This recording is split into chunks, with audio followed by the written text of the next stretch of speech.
Well, we are watching the world shift in real time, and it is happening rather quickly. Right now, Iran is spiraling into chaos, and there are reports of mass casualties. I'm talking to the tune of thousands of people. And as a result of that, global leaders are scrambling and meeting behind closed doors. This entire situation is turning into one of the most dangerous flashpoints that any of us have seen in years. And as a result of that, President Trump has just issued a warning that has everybody on edge. You see, Trump didn't just deliver some normal statement. He used a phrase that has people stunned. And that phrase is Patriots Takeover Institutions. And that one line is raising massive questions. What did Trump mean? Who's he talking to? And why say it right now? You see, this isn't just about headlines overseas.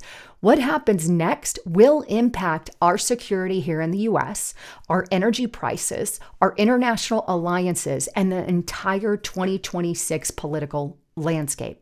And while the mainstream media is either, shall we say, ignoring the bigger picture or doing what they always do and spinning it into something else, I keep coming back to the question that nobody wants to say out loud. And that is, did war just start, or are we heading into it? Stay with me because the details coming out are rather wild.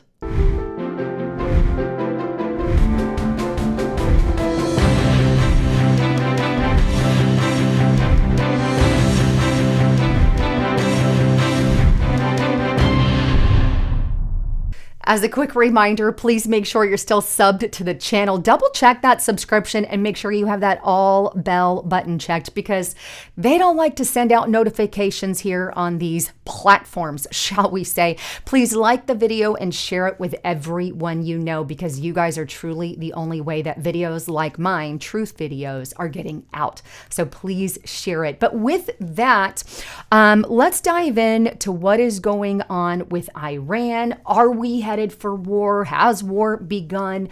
And I want to say this, I think there are hints, not only internationally, but also domestically. And by the way, I am going to be doing a pretty intense extended version on restrictedrepublic.com. I encourage you guys to sign up, go to restrictedrepublic.com and sign up. But the extended version is really going to focus on what is happening domestically and how close we truly are. But getting on to Iran, what on earth is going on? Well, I want to take you to the beginning before I take you kind of to our current situation. So the first question I have is, what on earth are the protests all about? Because this is kind of the key, right? Here's Al Jazeera.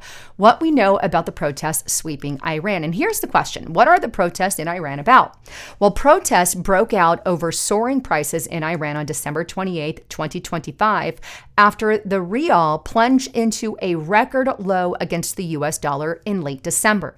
The protests started with shopkeepers in Tehran's Grand Bazaar who shuttered their shops and began demonstrating. It then spread to other provinces in Iran.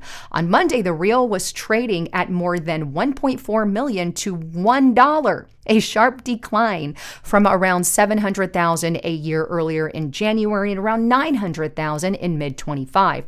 The plummeting currency has triggered steep inflation. Obviously, food prices on average of 70% higher than last year, and annual inflation is currently around 40%. So there is a lot of economic issues, right? So it's obviously failing and due to a lot of reasons. In December, Iran introduced a new tier in its national fuel subsidy system, effectively raising prices of what had been some of the world's cheapest petroleum and gasoline, adding to the financial strain on the households. So financially, there is a lot of strain. However, there's a caveat to this protest. While the protests started for that reason, they evolved. And here it is.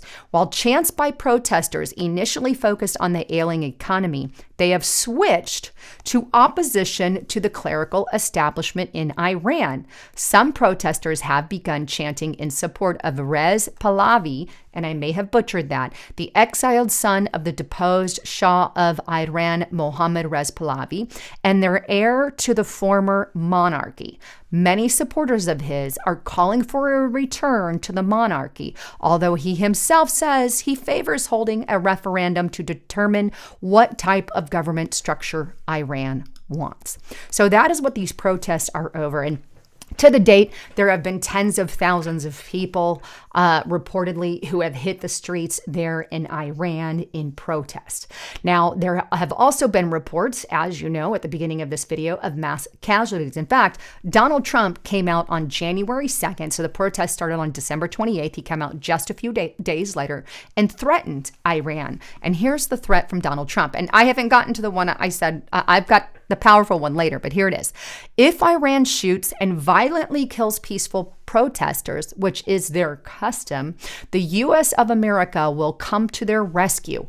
We are locked and loaded and ready to go.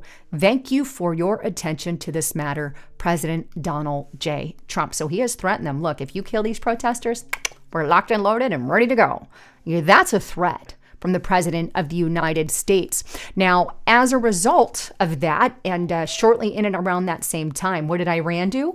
They decide to cut off all the internet access and the power and basically cut their protesters off from everything that they could cut them off from, to try to keep them silent because they already control the media for the most part in Iran. But here we go. CBS News, internet service in Iran cut off or restricted as deadly protests reach a possible tipping point. Now, why would a regime want to do that? Well, I agree with kind of the Hill and the refugees. Iran shut down communications so they can kill in silence, or they can do whatever they want to do without the world knowing about it, right? And that's what's going on right now in Iran. Now, how many people have been reportedly attacked as a result of these protests by the Iranian regime there? Well, there are different reports. Reports in America are reporting about 25 to 3,000 people. However, Iranian sources are saying about 12,000. Take a look at this article. And this is on IranIntel.com. At least 12,000 killed in Iran crackdown during internet blackout. 12,000 people. That's an awful lot. If that is the case, at least 12,000 people have been killed in Iran in the largest killing in the country's contemporary history. Much of it carried out January 8th and 9th during an ongoing internet shutdown, according to senior government and security sources speaking to Iran International. After cross-checking information obtained from reliable resources, including the Supreme National Security Council and the Presidential Office, the initial estimate by the Islamic Republic Security Institution is at least 12,000 people were killed nationwide. And I believe that includes both sides. But that's the number that we're getting. Now, on top of it all, because of the internet outages, Elon Musk, shall I say, has come to the rescue or tried to come to the rescue of the Iranian people. This is on Newsweek, and it's headlined, Elon Musk provides Starlink in Iran amid the uprising and protest deaths. Now, the bad news is even though he provided it, the Iranian regime is now cutting that off. This is on the independent.com. How Iran is jamming Starlink satellites to stop horror of protest crackdown reaching the outside world. So despite all of that, we try to still give them access. They're not having access. People are dying, somewhere between 2,500 and 12,000 people, according to numbers from various sites. We don't know because of that blackout. And I don't know if we'll ever know because I don't think the Iranian regime will tell us. And what we do know is Donald Trump did threaten them, at least earlier on January 2nd, saying, hey, we are locked and loaded if anything happens. Now, with all of that, this is another thing that Iran is reportedly doing to the victims there. Iran signals fast trials, and this is on the LA Times, and executions for protesters as they crack down on the death toll that they say exceeds 2,500. Keep in mind, the numbers are different. But anyway, they're saying, oh, we're going to just do a fast trial. There is no due process or anything like that in Iran. They found more of a Islamic religion, if you will, but they're just cracking down and executing people. That is what is going on in that country right now. Now, on top of it, With everything in play, there are many Iranians in the country who are standing their ground, and they're saying, you know what, we're going to commit. We're going to go all the way. Take a look at this. And this is on mycharisma.com. Millions of Iranians are committed to final battle for Iran. The only caveat, though, is they are asking for help, right? Now it's on its 17th day. The fight continues by millions of Iranians to overthrow the Islamic Republic of Iran. Protesters are calling out for the West to help, and specifically Donald J. Trump. And that's despite the internet blackout, the foreign militias enlisted to fight the protesters, and live ammunition on the streets. Iranians continue to fill the cities through Iran and with their cry and plea for help from the West. So they're asking Donald Trump for help. Is Donald Trump coming to the rescue, or is he not? Because quite frankly, if we start bombing Iran, well, that could obviously ignite war and maybe even potential World War III. But here's what Donald Trump put out on January 12th. So just a few days ago, he said, effective immediately, any country doing business with the Islamic Republic of Iran will pay a tariff of 25% on any and all businesses being done with the United States of America. This order is final and conclusive. Thank you for your attention to this matter. So that's a good start, right? So any country doing business with them, bam, they're going to have more to pay. But that's not the only threat. And here's the biggest threat that Donald Trump issued, part of the titling of this video. And he put this out on January 13th, yesterday, right? Early in the morning, he says, Iranian patriots, keep protesting. Take over your institutions. Save the names of the killers and abusers. They will pay a big price. I have canceled all meetings with the Iranian officials until the senseless killing of protesters stop. Help is, IS, on the way. MIGA, Make Iran Great Again, President Donald J. Trump. There's a little bit, I guess, some to break down in this. So he calls them patriots. He's saying, keep going. In other words, don't stop protesting despite what the Iranian regime is doing. Take over your institutions. He's literally telling them to take over the institutions. There's no other way to read that. Get your country back and save the names of everyone. Write down the people who are the traitors, and they have a big price to pay. And I think this is a real warning from Donald J. Trump to the Iranian regime. And right now, there are rumored reports that we may strike Iran. There's nothing solid on that, but there have been rumored reports. In fact, Iran has vowed retaliation, as they do. This is on WION News. Iran military will teach an unforgettable lesson to Trump if the U.S. attacks Iran, Parliament Speaker. And then we also have The Hill. Iran says U.S. troops legitimate target after Trump threatens to intervene in protest. In other words, we better start evacuating our embassies abroad, because that is right now who Iran is threatening. And this is exactly what we have done. And this is on the Daily Mail. U.S. troops begin evacuating Qatar military base over fears Trump could take action against Iran, prompting Tehran retaliation. Live updates. So that is where we are at. We're evacuating people. Tensions are high. There's rumors that they could be striking.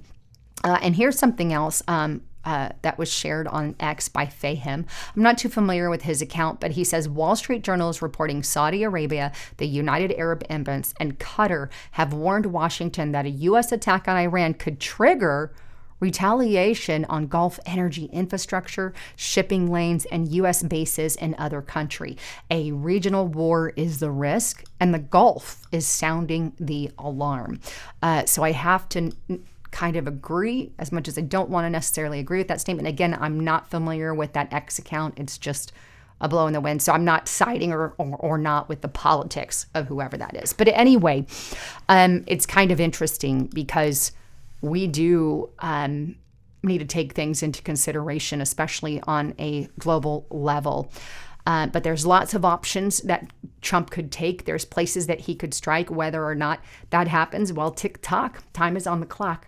But we could be looking at war with Iran, maybe even World War III if Russia and China were to get involved. Things are getting intense.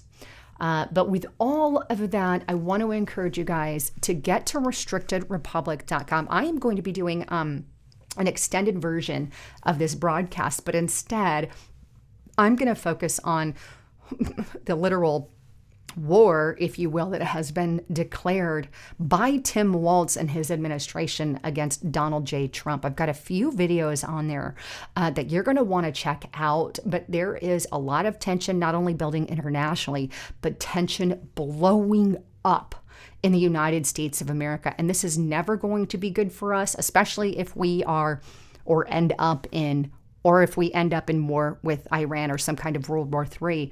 Our tensions at home are going to be disastrous if we even try to go into a war. And the two kind of play together. So get to restrictedrepublic.com. Check it out today. Subscribe there. You get 14 days free for trying. And it's just a way that you guys can support us and get that exclusive content. Obviously, there's reasons I can't post on other social media outlets. But with all of that, I love all of you. Thanks for tuning in. I'm Lisa Haven, signing out.